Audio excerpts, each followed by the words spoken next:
Hi everyone, welcome to Course 1, Unit 4. So in Course 3, we'll cover together extensively the various steps required in order to develop and publish an international standard. So an international standard is the main deliverable that we publish at ISO, but that being said, there are other deliverables that technical committees may choose to publish, and this unit simply aims to present these other different types of deliverables and try to explain briefly what's the difference between them and when and how committees can choose to use them. So the questions answered in this unit are: what other types of deliverable exist, what are their characteristics, what differentiates them, and how should the technical committee choose which one to pursue. So here are the other deliverables available. So we have the technical report, we have the publicly available specification, the technical specification, and the international workshop agreement. So these are the most common deliverable that ISO will publish when it's not publishing an international standard. So let's now have a closer look at each of these different types of deliverables.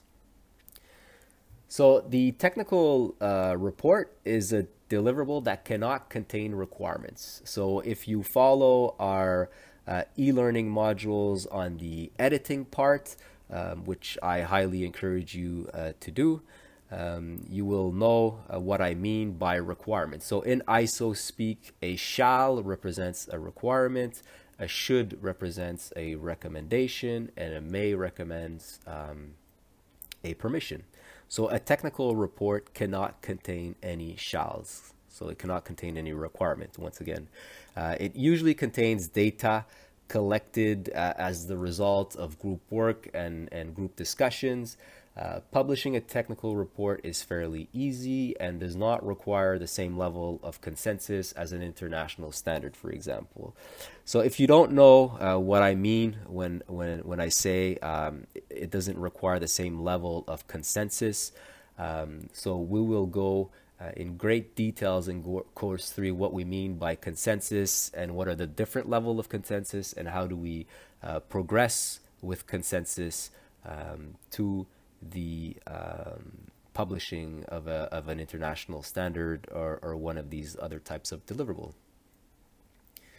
So the publicly available specification is a deliverable that is considered as an intermediate specification. So unlike the technical report, it can contain requirements. So you can see shalls inside this document.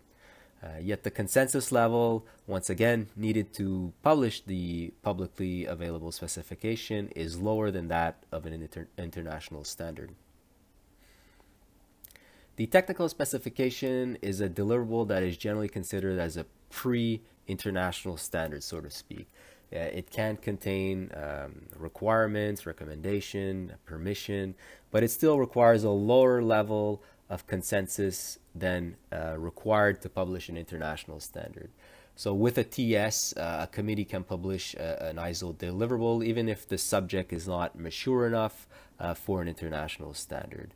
So a typical case that committees may choose to publish a technical specification is, for example, when the working group and committee are working on an international standard, but then as they progress through the various steps, they realize that they can't reach either working group or technical committee consensus, and they're running out of time. And so the committee may choose to publish a technical specification instead of publishing an international standard. So in that way, they get it out on the market, they could get feedback from the market, and eventually, if the technical committee chooses to do so, they could come back to the technical specification and convert it into an international standard. The International Workshop Agreement is the result of an international workshop, as its name suggests. This is the only ISO deliverable that is not produced within an ISO technical committee. So participation in these international workshops is open to anybody, and it's the TMB who authorizes an international workshop to take place. In terms of consensus level, the IWA, the International Workshop, must receive the consensus of the International Workshop itself. So here's a bird's eye view of these different deliverables that we briefly talked about. We have the technical report, the publicly available specification, the technical specification, and we have the international workshop agreement that kind of sits outside the typical ISO technical committee. And we'll see that we see to the right that what differentiates them is really the level of consensus needed in order to reach publication. So as you go from the TR to the PASS to the TS, it requires more consensus to reach publication. So that's it for this unit. I hope you've enjoyed it. It was short, sweet, and straight to the point.